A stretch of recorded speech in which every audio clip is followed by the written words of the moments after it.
But we're going to begin tonight with never-before-seen video from the day that has so defined our lives for almost 3 years, 9/11. It shows the hijackers who took the airliner into the Pentagon as they went through security at Dulles Airport. NBC senior investigative correspondent Lisa Myers is in Washington tonight with that story. Lisa? Tom, NBC News has obtained a videotape from security checkpoints at Dulles Airport recorded September 11th, 2001, and never before seen by the public. The tape reveals the hijackers set off alarms repeatedly, but quickly were cleared to proceed to their flight. September 11th, Dulles Airport. At 7:18 a.m., two hijackers approach the security checkpoints. They are Majid Moked and Khalid Al-Midhar. Both set off the alarm and are directed to a second magnetometer. Moked fails again and is wanted by hand. Both are allowed to proceed to their flight. 7:35 a.m. It's pilot Hani Hanjour's turn. He breezes through without triggering any alarms. 1 minute later, Nawaf and Salem Al-Hazmi enter the same checkpoint.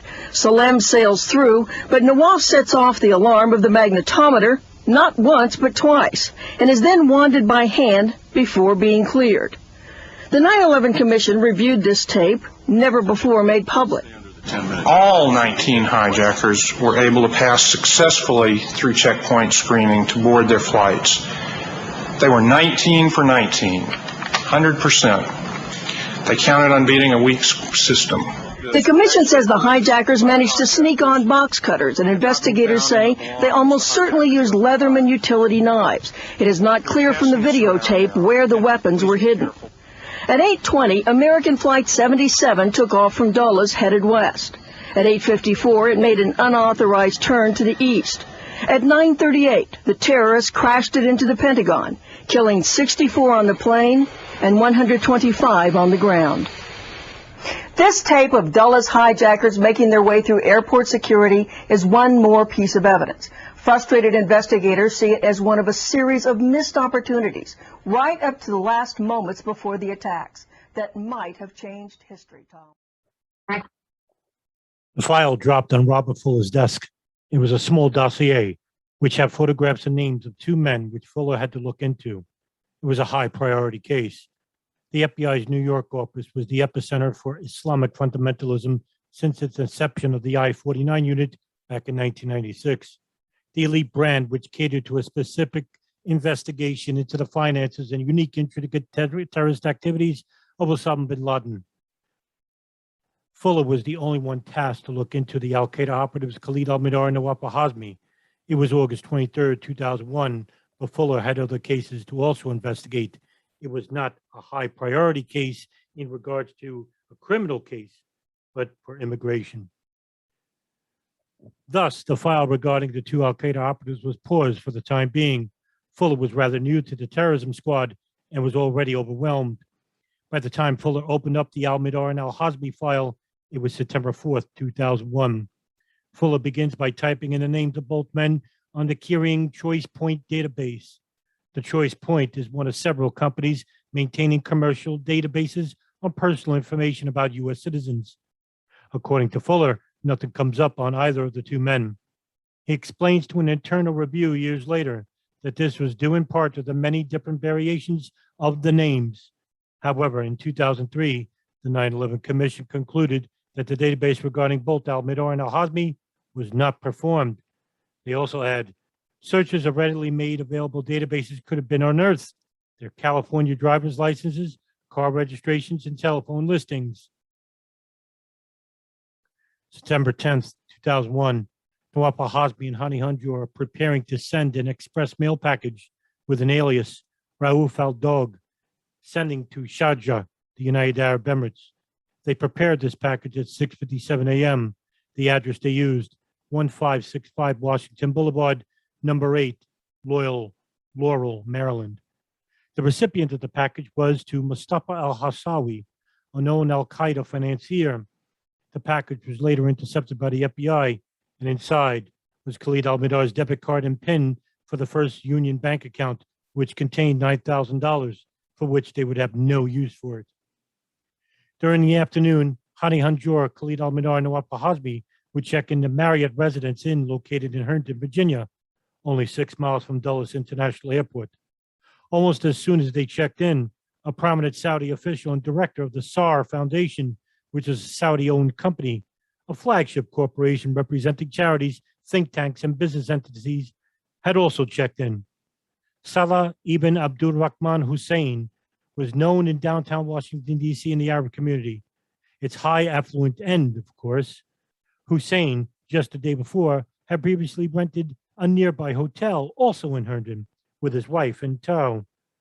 Both had entered the United States on August 20th on a tour of Islamic charity organizations in local spots in Virginia and Washington, D.C. On the evening of September 10th, Eric Gill, a Pakistan native living inside the United States, was working the evening shift security supervisor, Dulles International Airport. Gill, an employee of Oregon Bright Security, was stationed at the airport's west checkpoint, which leads to the passengers area, whom were previously screened by security and where the tarmac was located as well. Stationed along next to Gill was another Oregon Bright Security employee, Nicholas Da Silva. Gill notices 5 men near the side door near the west checkpoint, where access is limited to those with security passes. Gill sees 3 of the men dressed in unkempt United Airlines ramp workers' clothing.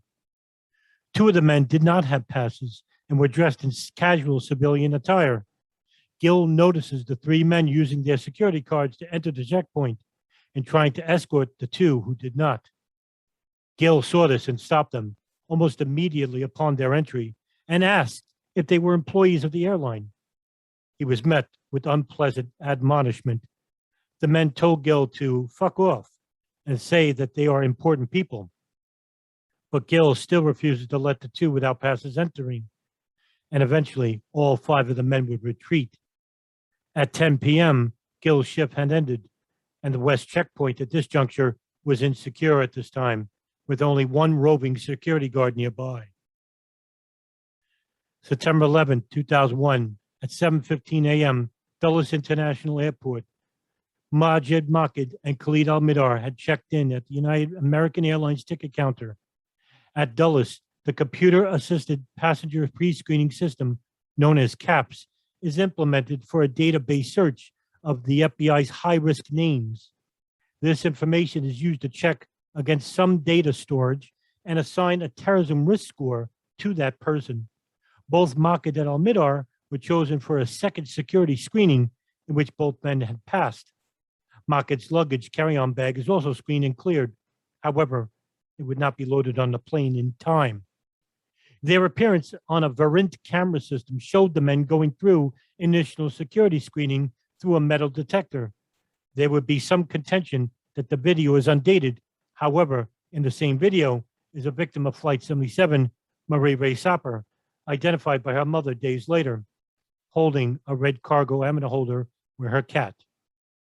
Nawaf al-Hazmi and Salim al-Hazmi would check in together at 7:29 a.m., with its suspected pilot, Hani Hanjour, checking in at 7:35 a.m.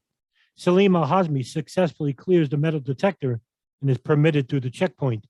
Nawaf al-Hazmi sets off both alarms for both the first and second metal detectors and is subsequently subjected to a personal screening with a metal detector hand wand before being passed. His shoulder bag is swiped by an explosive trace detector and returned without further inspection.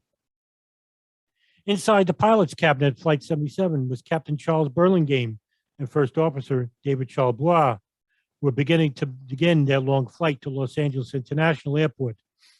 They had a short passenger manifest. 53 souls were to be on board. Flight attendants to service the flight were Jennifer Lewis, Renee May, Michelle Heidenberger, and Kenneth Lewis. The flight, however, was suspended for 10 minutes and took out at 8:20 a.m. out of runway 30. The air traffic control had kept in constant contact with Burlingame and Charles Bois. The final transmission for Flight 77 was noted at 8:50 a.m. and 51 seconds. Quote, direct Falmouth, American 77, thanks. End quote. After that, the ATC will repeat the same command multiple times with no response. American 77 Indy, how do you read? 3 of the other hijacked flights have reports of bombs, knives, and people have been stabbed, but Flight 77 will be the only hijacked incident which didn't have reports, and that those included terrible instances. No hijackings, along with this one, had the anomalies like this plane. At 9:12 a.m., flight attendant Renee May had to use her cell phone to call her mother. May would state that the plane was being hijacked by 6 men and not 5, as the 9/11 Commission report stated in their final report. She also stated the staff and air passengers had been moved to the rear of the airplane. The call lasted only 2 minutes. At 9:16 a.m. and 9:26, passenger Barbara Olson called her husband Ted Olson and reported that the airplane had been hijacked and that the assailants had box cutters and knives. However, another call was made, this time from an unidentified female aboard Flight 77. This turned out to be Barbara Olson. The call was placed to an AT&T operator, Mercy Lorenzo, who took the call, in which she would inform her supervisor, Teresa Gonzalez, who in turn notified the FBI. The caller informed Gonzalez that the plane was hijacked by people who had knives and guns, who directed all passengers to retreat in the back of the plane. The unnamed caller in the FBI 302 interview of Mercy Gonzalez was from Barbara Olson. At 8:56 a.m., the flight's transporter had been shut off. Whoever was piloting the plane engaged the autopilot. Meanwhile, ATC operators were trying to locate Flight 77 while also dealing with a multi-hijacking scenario. American Airlines managers Craig Markey, Craig Parfit, Joe Bertapile, and Mike Malarkey had all trouble contacting anyone at the FAA Command Center in Herndon, Virginia. All 4 men would later testify before the 9/11 Commission that they all lost precious minutes in building the communications bridge between Special Operations Command and the command center. At 9:29, while at an altitude of 7,000 feet and approximately 30 miles from Ronald Reagan Airport, Flight 77's autopilot and autothrottle were disengaged. Immediately, operators contacted a nearby C-130 Hercules Lockheed plane operated by Lieutenant Colonel Stephen O'Brien, in which he noticed and was notified by FAA in nearby Washington, D.C. They asked O'Brien if he could locate a Boeing 757-200 Airbus, which was located nearby. O'Brien, through the low clouds, did indeed notice the plane and relayed the information back to FAA. They asked O'Brien to keep in visual contact of the flight in which to steer clear of. And at 9:37 a.m., O'Brien notified FAA operators he saw the plane in the vicinity of the Pentagon and a subsequent fireball immediately after it. The Flight 77 impact and immediate aftermath were described in fuller detail by Rick Newman and Patrick Creed's excellent book, Firefight, Inside the Battle to Save the Pentagon on 9/11. Quote, the instant its nose struck the outer wall of the Pentagon, Flight 77 ceased to be an airplane. The nose of the plane hit the facade just below the top of the first story, about 14 feet above ground, going 530 miles per hour. A deafening boom shook the morning as a violent concussion tore through the air, jarring bystanders. The collision produced a force on the passengers far greater than that from any high-speed air car crash. People became projectiles, bones separated from flesh. Body parts flew as if it fired from a cannon. When it hit the building, the fuselage crumpled immediately. Its soft aluminum disintegrated as it encountered layers of limestone, brick, concrete. A blast resented geotextile lining, the steel reinforced concrete columns that held up the building and everything else in its path. In an instant, the impact reduced Flight 77 to 1 million superheated fragments. 2/3 of the right wing had been severed by the impact, with the construction equipment and what was left of it carved a gash in the building's second-story floor slab before the concrete sheared it off from the fuselage. At least 1/3 of the left wing had snapped off when the left engine hit the steam vault. The rest of it slid into the Pentagon beneath the second-story floor slab, penetrating no further than a few feet. The airplane's tail, 45 feet tall, was still attached to the airplane as it plowed into the Pentagon, but like the stubs of the wings, its soft aluminum was abruptly shredded when it collided with concrete. The horizontal stabilizers, the smaller wings at the back of the plane, didn't make much of an impact either. They may have penetrated farther than the front wings since they were being dragged into a hole, but they too broke apart quickly. The aircraft was carrying 5,300 gallons of fuel in 3 fuel tanks, one in the fuselage and one in each wing. The wing tanks were spewing fuel before the plane even struck the building. At the moment of impact, about 720 gallons of fuel ignited outside the building, sending a fireball twice the height of the Pentagon up to the roof and out in every direction. Fire instantly charred grass and tree lining outside the water wall. Burning wreckage flew across the lawn. Chunks of metal rained down. A mushroom cloud followed the high blast into the sky. As the belly of the plane penetrated the first floor, another 4,450 gallons of fuel exploded in the blast, far more powerful than the initial fireball. The massive concussion obliterated what was left of the airplane. Shock waves hurtled down hallways. Part of the second-story concrete floor slab buckled like a bent flap on a cardboard box. Fuel spewed into every space that physics would allow. Much of it lit off instantaneously as fire raced through office space, air vents, and stairwells at nearly the speed of sound. End quote. The damage to the Pentagon was extensive. Just before its impact, 5 street light poles had broken away at its base, which it was designed to do in case of car impacts. It also struck the portable generator, in which created a smoke trail seconds before its impact into the Pentagon. There were 87 personal eyewitness accounts who were in the close proximity of the plane's impact into the Pentagon structure. Multiple agencies responded to the crash site, which included Arlington Fire Department, Fort Myer Fire Department, Ronald Reagan National Airport Fire Department, District of Columbia Fire Department, Fairfax and Montgomery Urban Search and Rescue, Fort Belvoir Transport Division, the Virginia Medical Technician Team, the Federal Bureau of Investigation, and the Federal Emergency Management Agency. Hundreds upon hundreds of investigators searched the area for evidence, in which they found thousands of the plane's debris and also many bodies, dismembered body parts. Kevin Rimrod, a Navy photographer surveying the Navy Command Center after the attacks, remarked that there were so many bodies, I'd almost step on them. So I'd have to really take care to look backwards as I'm backing up in the dark, looking through a flashlight, making sure I'm not stepping on somebody. Thousands of pieces of the plane also carried forward and up, even up over the roof of the Pentagon and into the Pentagon's in the courtyard, where very small pieces of aluminum drifted down like confetti. Other pieces landed on the roof. These bits of the plane debris were noticed by members of the Fort Myer and Arlington Fire Department, in which Arlington Battalion Chief Jason Schwartz was on site and was the commander. Carlton Burkhammer, Fairfax County Fire and Rescue Station 14, saw parts of the plane as well as many of the dead on the first floor. He pointed out that he saw in particular lime green pieces of the interior of the plane.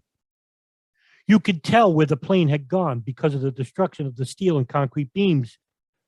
Burkhammer would also find the black boxes belonging to Flight 77, according to an MSNBC article.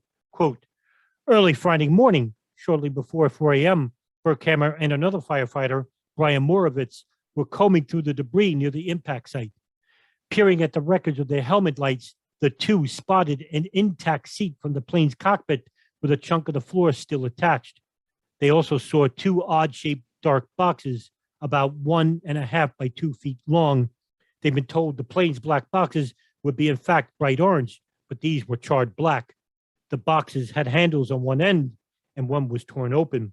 They cordoned off the area and called an FBI agent, who in turn called from someone from the National Transportation Safety Board, who confirmed the find. The black boxes were from American Airlines Flight 77. We wanted to find live victims, says Burkhammer, but this was a consolation prize. Finding the black box gives us a little boost, end quote. Meanwhile, Eric Gill was out shopping with his family when he heard that an American Airlines plane had impacted the Pentagon. Gill hurriedly returns to work, and 2 days later, the FBI come to interview him after hearing of the September 10th incident. Gill tells his story to the FBI, but the FBI fails to show him a video it had found of the hijackers passing through an airport security checkpoint on September 11th, even though it is shown to all his colleagues except his partner who was on duty, De Silva. The agents show him poor quality photograph pictures of the hijackers, and Gill identifies 2 of them, as the people he saw on September 10th, Nawaf al-Hazmi and Marwan al-Shehi, with al-Hazmi hurling the insults at Gil. The FBI agents also immediately lose interest in Gil, for al-Shehi was not involved in Flight 77 hijacking, but was suspected of being involved in the United Airlines Flight 179 hijacking, in which Shehi was acting as its alleged pilot, in which it was crashed into the South Tower of the World Trade Center. Over a year and a half later, Gil would have a telephone interview with the 9/11 Commission staffers about his incident, in which nothing would become of it. Not then or since. Gil remains adamant in him personally seeing al-Hazmi and al-Shehi, however, years later. Meanwhile, FBI investigators who have begun the largest investigation in the agency history, Pentagon, would have two agents visit the Saudi official who rented a room at the married residence in Herndon, Salah ibn Abdul Rahman Hussein, in which he lived at the same hotel Hanjur al-Midar and Nawaf al-Hazmi all stayed in on September 10th. As a woman agent questioned him, Hussein feigned a seizure and was rushed to a hospital in which they found absolutely nothing wrong with him, and he was released. The agent recommended that Hussein should not be allowed to leave until a follow-up interview could occur. The next day, the same agents returned to question him, but Hussein was rather unhelpful to his inquiries, even stammering a bit about meeting with al-Midar. When the agents leave, Hussein calls the Saudi embassy in Washington, D.C., and they would in turn call the FBI. According to authors Susan and Joe Trento in their book, Unsafe at Any Altitude, high-level Saudi contacts inside the embassy called the U.S. Saudi ambassador, Prince Bandar bin Sultan Al Saud, which notifies the FBI superiors in Washington, D.C. to not have the agents interview or confront Hussein again. On September 19, 2001, Hussein was allowed to leave the United States, along with many other highly important Saudi nationals, on private charters back to Riyadh Airport, Saudi Arabia. One day after the attacks, FBI investigators were notified of a suspicious vehicle in the Dulles International Airport parking garage.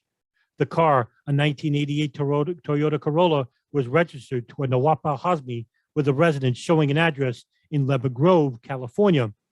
It was the same address in which they lived with another Saudi who was also an FBI informant. His name was Abdussadah Sheikh, and he reported to an FBI agent, Stephen Butler, whom Sheikh informed about renting to two Saudis who just moved into the United States but never gave Butler their full names.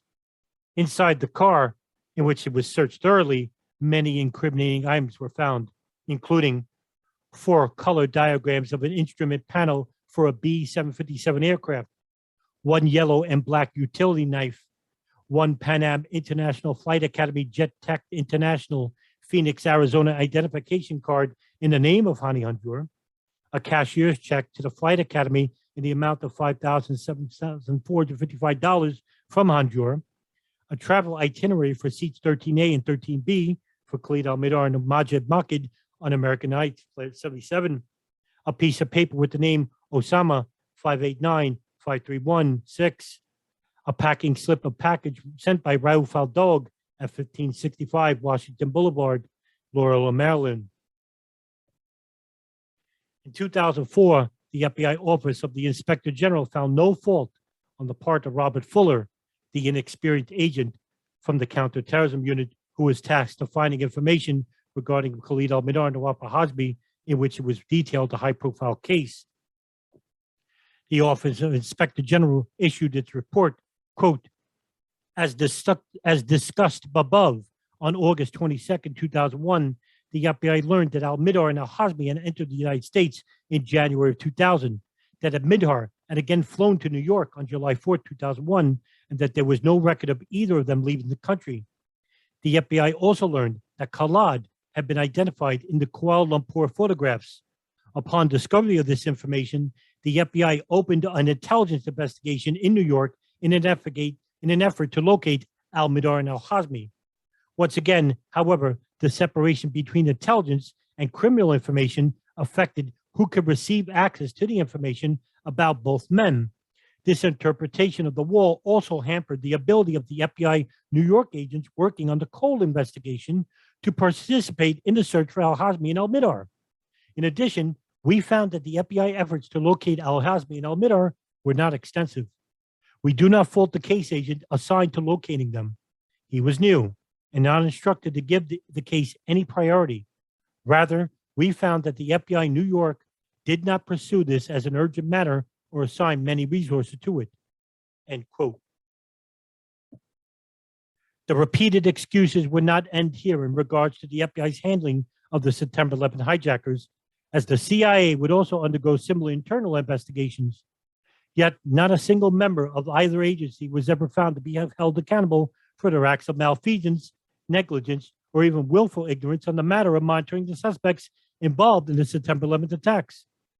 And that included the CIA case agents at the virtual station, the Bin Laden issue station, codename Alex Station, in which it was reported that the CIA had information regarding Khalid al-Mihdhar and Wafa Hazmi entering the United States. When FBI agents Mark Rossini and Doug Miller tried to inform Washington, D.C. headquarters about receiving this information and about both men having a U.S. dual visa, and upon entry to California, they were not allowed to share this information.